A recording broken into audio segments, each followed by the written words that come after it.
Hello good morning student.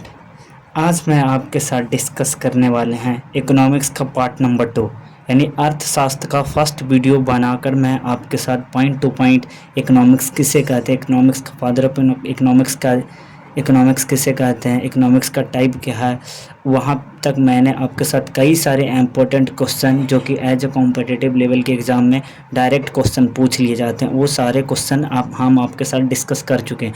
ये economics यानी अर्थशास्त्र का ए पार्ट नंबर 2 है, जिसमें हम लोग एक्सप्लेन करने वाले हैं टाइप्स ऑफ इकोनॉमी यानी अर्थव्यवस्था के प्रकार। हम लोग कुछ इस तरीके से डिस्कस करने वाले, और मैं एग्जाम ओरिएंटेड मैं बात करता हूँ, इधर उधर की बातें नहीं करता हूँ। Without the wasting time late के स्टार्ट द वीडियो।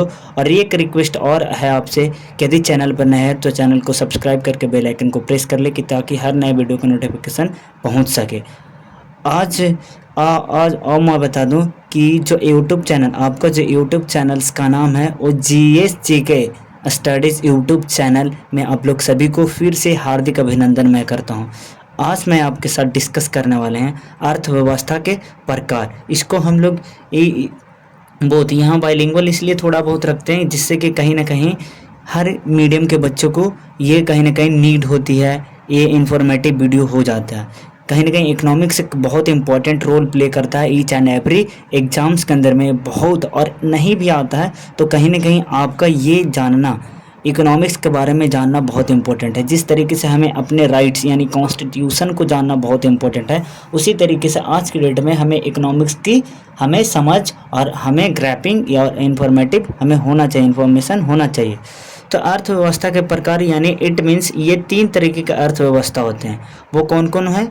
तो सबसे पहले स्वामित्व के आधार पर। और स्वामित्व होता क्या? स्वामित्व मतलब जिसका अधिकार किसी सिंगल पर्सन या किसी ऑर्गेनाइजेशन के अंडर में काम करता हो, सिंगल पर्सन या फिर ऑर्गेनाइजेशन के अंडर में कोई काम करता है।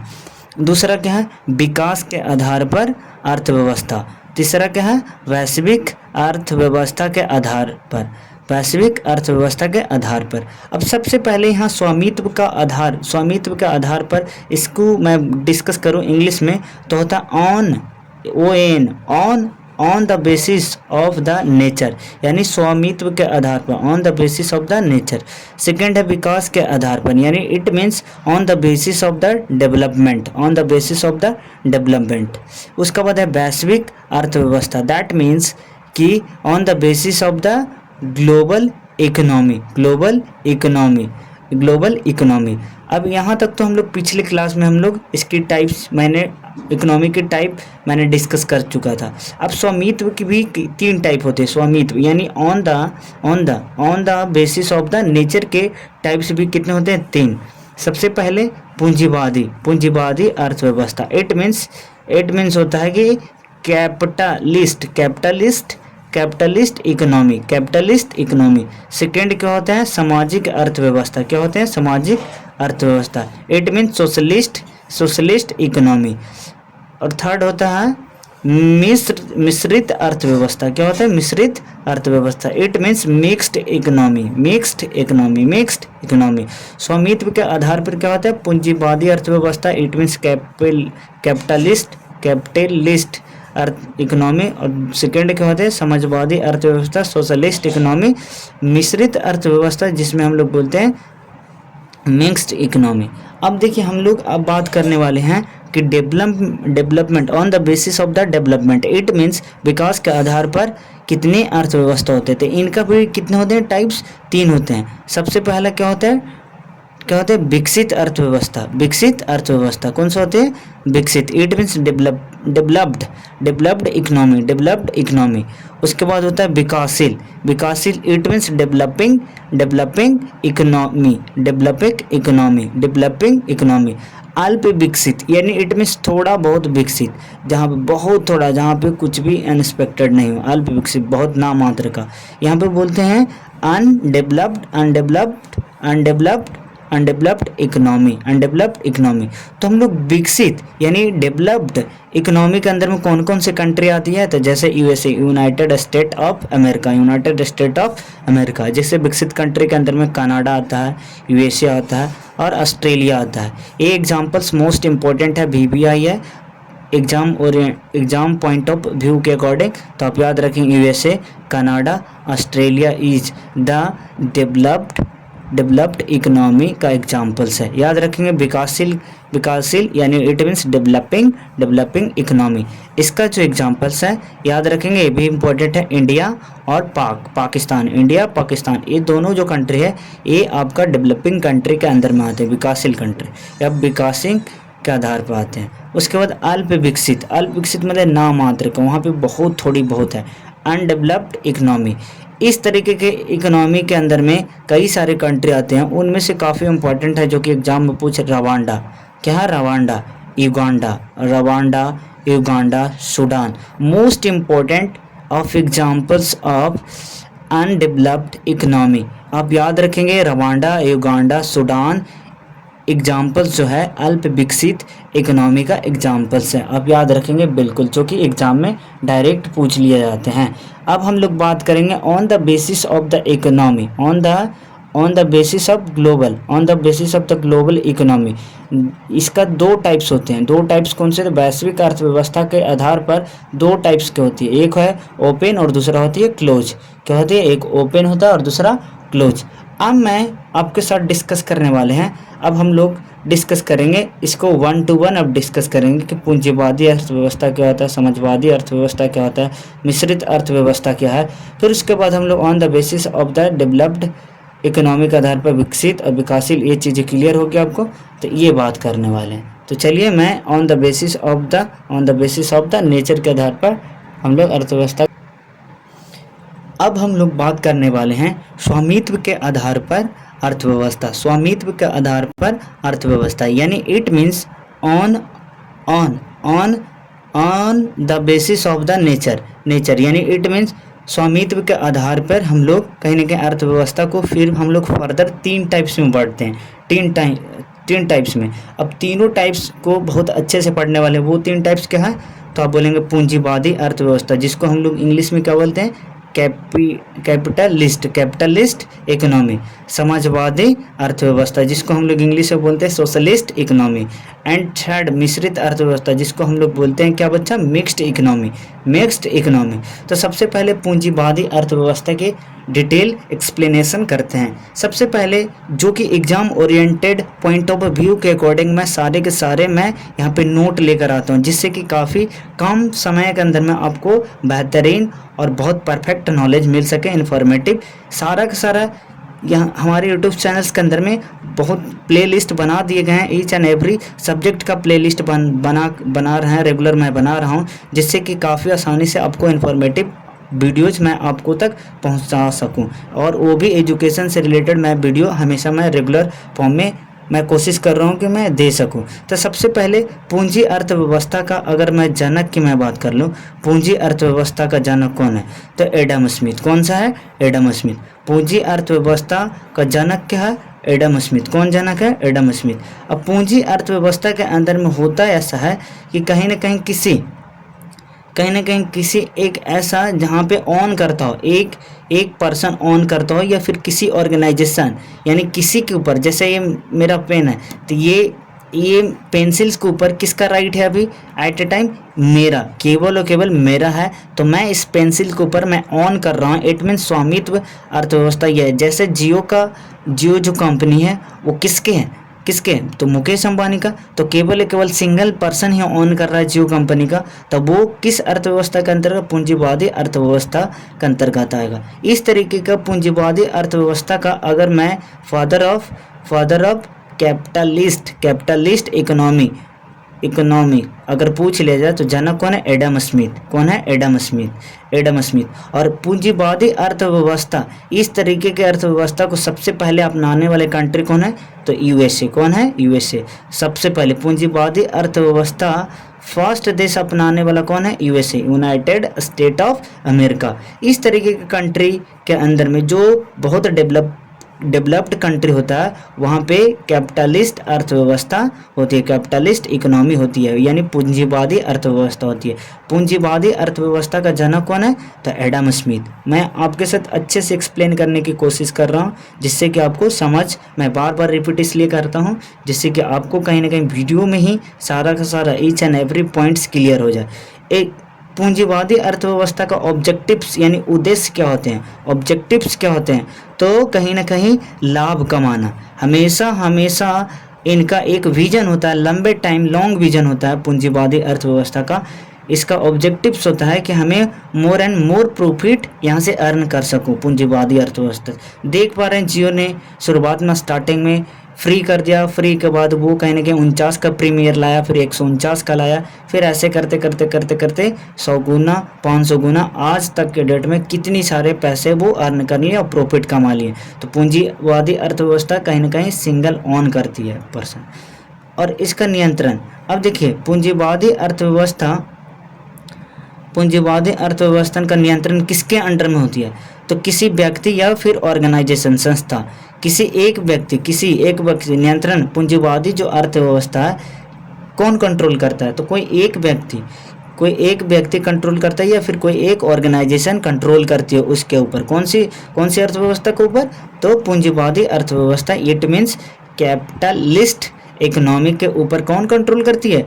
तो एक वन पर्सन या फिर वन ऑर्गेनाइजेशन उस पर करती है। अब पूंजीवादी अर्थव्यवस्था को हम लोग कहीं ना कहीं हम लोग कौन सी अर्थव्यवस्था के नाम से जानते हैं? तो बाजारी अर्थव्यवस्था हम लोग पूंजीवादी अर्थव्यवस्था को ही हम लोग कहते हैं। पूंजीवादी अर्थव्यवस्था को हम लोग कौन सी अर्थव्यवस्था के नाम से जानते हैं? बाजारी अर्थव्यवस्था। कौन सा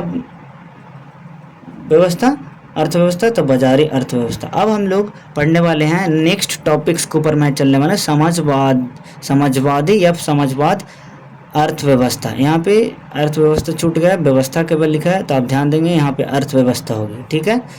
तो सबसे पहले समाजवाद यानी इट मीन्स समाजवाद, जहाँ पे सामान्य की लोक कल्याण की बात किया जाता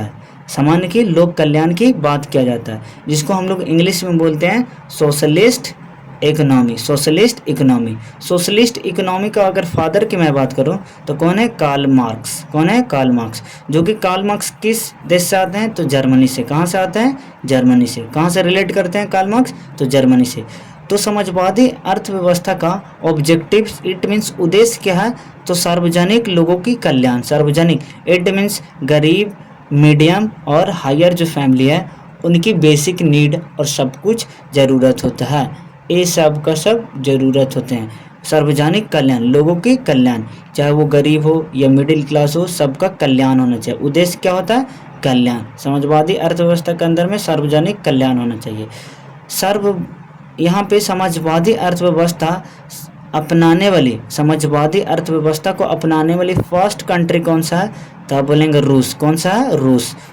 रूस। इम्पोर्टेंट है एग्जाम पॉइंट ऑफ व्यू से, तो आप एग्जाम्पल्स को अच्छे से याद करेंगे जिससे कि आपको कहीं ना कहीं बहुत अच्छा स्कोर कर पाएँ, आप एक अच्छा नॉलेज गेन कर पाएँ। तो चलिए मैं आगे आपके साथ डिस्कस करता हूँ। सबसे पहले अपनाने वाला कंट्री कौन सा है?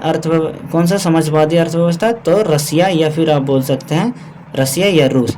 अब देखिए, अब समाजवाद जो था, इस साम्यवादी अर्थव्यवस्था हम लोग चाइना के अंदर में, इसी अर्थव्यवस्था को, समाजवादी अर्थव्यवस्था को ही हम लोग चाइना के अंदर में कौन सी अर्थव्यवस्था के नाम से जानते हैं? साम्यवादी अर्थव्यवस्था हम लोग बोलते हैं या फिर जानते हैं। चाइना के अंदर में समाजवाद अर्थव्यवस्था को हम लोग किस नामों से जानते हैं? साम्यवादी अर्थव्यवस्था कहते हैं या फिर बोलते हैं। कौन सी कंट्री में? तो चाइना में। तो इसको याद रखेंगे। हम लोग पूंजीवादी अर्थव्यवस्था को किस नामों से जान रहे थे? बाजारी अर्थव्यवस्था। बट साम्यवादी अर्थव्यवस्था को हम लोग यहाँ पे किस नामों से जानेंगे? तो गैर बाजारी अर्थव्यवस्था। यहाँ पे प्रॉफिट नहीं देखा जाता है, यहाँ पे कहीं ना कहीं हमें सार्वजनिक लोगों की एक अच्छी हेल्थ और एक अच्छा परफेक्ट होने की, इसके बेसिक नीड को हम लोग देखते हैं, ना कोई व्यक्ति मरे और ना कोई ज़्यादा से ज़्यादा बीमार पड़े, तो उनको देख रेख करना, यानी दैट मीन्स गैर बाजारी अर्थव्यवस्था कहा जाता है। इस तरीके की अर्थव्यवस्था को गैर बाजारी अर्थव्यवस्था कहा जाता है। अब मैं आपके साथ डिस्कस करने वाले हैं मिश्रित अर्थव्यवस्था। अब ये मिश्रित अर्थव्यवस्था होता क्या है? तो सबसे पहले देखिए, पूंजीवादी अर्थव्यवस्था और समाजवादी अर्थव्यवस्था को अगर दोनों को मिला दिया जाए तो जो अर्थव्यवस्था है, कुछ मिलने के बाद जो नया जो टर्म बनती है उसी को हम लोग मिश्रित अर्थव्यवस्था कहते हैं। जैसे इंडिया आपका जो भारत है वो मिश्रित अर्थव्यवस्था का एक एग्जाम्पल्स है। ना तो यहाँ ज़्यादा से ज़्यादा कैपिटलिस्ट है और नहीं ज़्यादा से ज़्यादा और नहीं सरकारी है। तो यहाँ दोनों चीज़ है। यहाँ पे कई सारी कंपनियाँ प्राइवेट्स भी है, जबकि बहुत ज़्यादा किसी एक कंपनी ऑन करती है उस तरीके की कंट्री बहुत डेवलपिंग होती हैं। जैसे बड़े बड़े यूएसए के अंदर में एक एक व्यक्ति के बहुत बड़ी बड़ी कंपनी है। तो जहाँ जिस कंट्री के अंदर में एक व्यक्ति के अंडर अगर कई सारे कंपनियाँ रहेंगे उस तरीके की कंट्री को डेवलप्ड कंट्री बोलते हैं। और बहुत ज़्यादा ना तो हमारा देश ऐसा है और ना ही पूरी के पूरी ओवरऑल ना तो गवर्नमेंट कंपनी है, और ये दोनों को मिक्सअप है। तो दैट मीन्स ये कहीं ना कहीं मिक्स्ड इकोनॉमी के अंतर्गत यानी अंतर्गत आते हैं, कंसिडर करते हैं। तो एग्जाम्पल जो भारत हमारा है वो मिश्रित यानी मिक्स्ड अर्थव्यवस्था का एग्जाम्पल्स है। तो सबसे पहले मिश्रित, फादर ऑफ मिक्स्ड इकोनॉमी का economy, father of mixed economy किसे कहते हैं? Mixed economy. तो जॉन किनार्ड किन्स। मिश्रित अर्थव्यवस्था का जनक किसे कहते हैं? John किनार्ड Keynes. फर्स्ट देश अपनाने वाला कौन है? यानी दैट मीन्स मिश्रित अर्थव्यवस्था को अपनाने वाला पहला कंट्री कौन है? मिश्रित अर्थव्यवस्था को अपनाने वाला पहला कंट्री कौन है? तो फ्रांस है। कौन है बच्चा? फ्रांस। कौन है? फ्रांस। इंडिया में मिश्रित अर्थव्यवस्था, इंडिया में मिश्रित है। यानी पूछ लें निम्नलिखित में से दिए गए हैं में से कौन सा मिश्रित अर्थव्यवस्था? अगर इंडिया ऑप्शन में तो इंडिया को आप क्या करेंगे? टिक कर देंगे। आई बात समझ में? आई होप कि यहाँ तक चीज़ें आपको क्लियर हो गया। तो हम लोग अभी जो स्वामित्व के आधार पे हम लोग अर्थव्यवस्था यानी इकोनॉमी पढ़ पाएँ। अब हम लोग चलेंगे वैश्विक, यानी इट मीन्स हम लोग वैश्विक यानी it means on the basis of the global economy. तो हम लोग पढ़ने वाले हैं on the basis of the relation of global economy के बारे में हम लोग पढ़ने वाले हैं। हम लोग ग्लोबल इकोनॉमी के बारे में पढ़ने वाले हैं। सबसे पहले देखिए वैश्विक संबंध के आधार पर अर्थव्यवस्था। अब वैश्विक संबंध यानी विश्व के आधार पे दो कंट्रियों के बीच में किस तरीके की उनकी रिलेशनशिप है, इस तरीके के मैटर को हम लोग क्या बोलेंगे? वैश्विक अर्थव्यवस्था। क्या बोलेंगे? वैश्विक अर्थव्यवस्था। तो वैश्विक संबंध के आधार पे अर्थव्यवस्था जो है दो टाइप्स की है। कौन सी? कितने टाइप्स की है? दो टाइप्स की। एक है ओपन इकोनॉमी यानी खुली अर्थव्यवस्था, और दूसरा है क्लोज्ड इकोनॉमी यानी बंद अर्थव्यवस्था।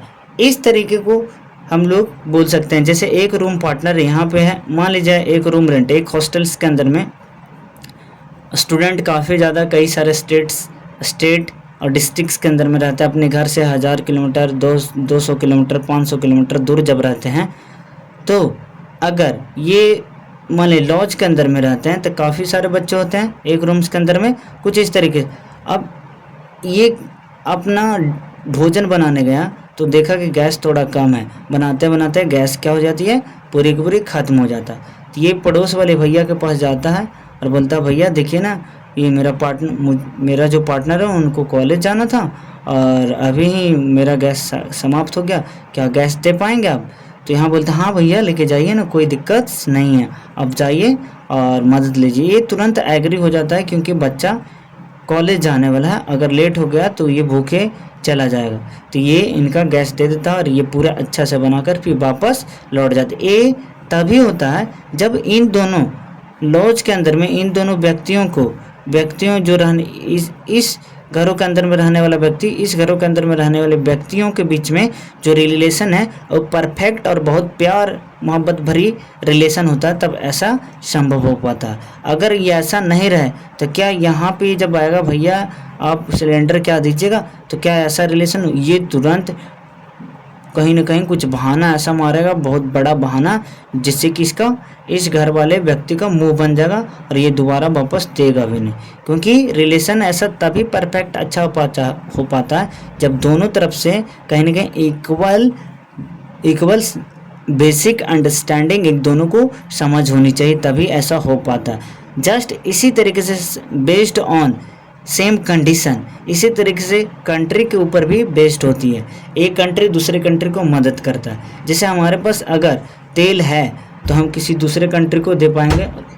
इस तरीके की संभव अर्थव्यवस्था तभी हो पाता है जब दोनों के बीच में परफेक्ट रिलेशन होता है और मस्त होते हैं। जैसे किसी कंट्री के अंदर में ऑयल काफ़ी ज़्यादा है और किसी कंट्री में नहीं है, तो जिस कंट्री में ऑयल नहीं है तो वो कंट्री दूसरी कंट्री से क्या कर लेगा, आयात कर लेगा, ला लेगा। और जहाँ से तेल लाया, मान लीजिए वहाँ पे मसाले नहीं हैं तो दूसरे कंट्री से वो ला लेगा। इस तरीके से व्यवस्था जो चलती है उसको हम लोग वैश्विक संबंध के आधार पर अर्थव्यवस्था बोलते हैं। और दोनों को काम प्रॉपर कहीं ना कहीं फ्लुएंसी में काम होता रहता है, रुकावट्स बीच में नहीं आती है। रिलेशन तभी खराब होता है जब दोनों में से कोई ना कोई एक अनबन करना शुरू करता है, तो वो भी अगला कंट्री भी टाइट हो जाता है। इस तरीके को हम लोग बंद अर्थव्यवस्था कहेंगे। तो खुली अर्थव्यवस्था अपने समझ गया, जहाँ पे दोनों तरफ से कहीं ना कहीं बेसिक अंडरस्टैंडिंग समझ होनी चाहिए और दोनों के एक दूसरे को सपोर्ट करता है, तभी हम लोग ओपन इकोनॉमिक्स बोलेंगे। अदरवाइज वो क्लोज में चला जाएगा अगर वो मदद नहीं करेगा।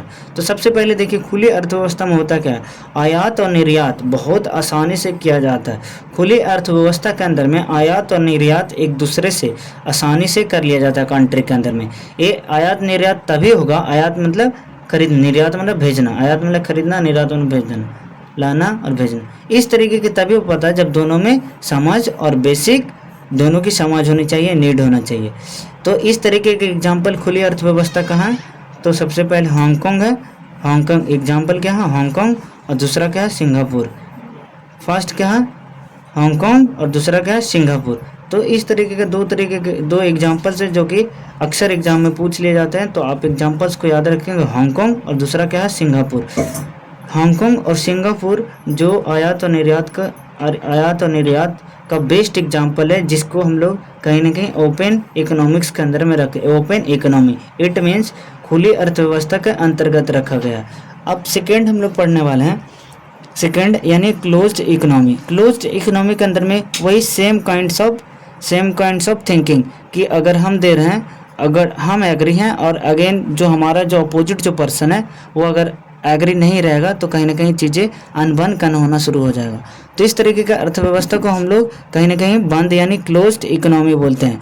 तो जहाँ पे हम लोग प्रॉपर आयात और निर्यात पूरी तरीके से बंद होता है, आयात और निर्यात पूरी तरीके से एक कंट्री दूसरे कंट्री में पूरी तरीके से बैंड होता है, उस तरीके की अर्थव्यवस्था को हम लोग कहीं ना कहीं क्लोज्ड इकोनॉमी बोलते हैं, क्लोज्ड इकोनॉमी बोलते हैं। इस तरीके की अर्थव्यवस्था क्लोज इकोनॉमी बोलते हैं। क्लोज्ड इकोनॉमी का अगर बेस्ट एग्जांपल्स मैं बोलूं तो क्या हो सकता है, एग्जांपल्स एक नॉर्थ कोरिया होगा।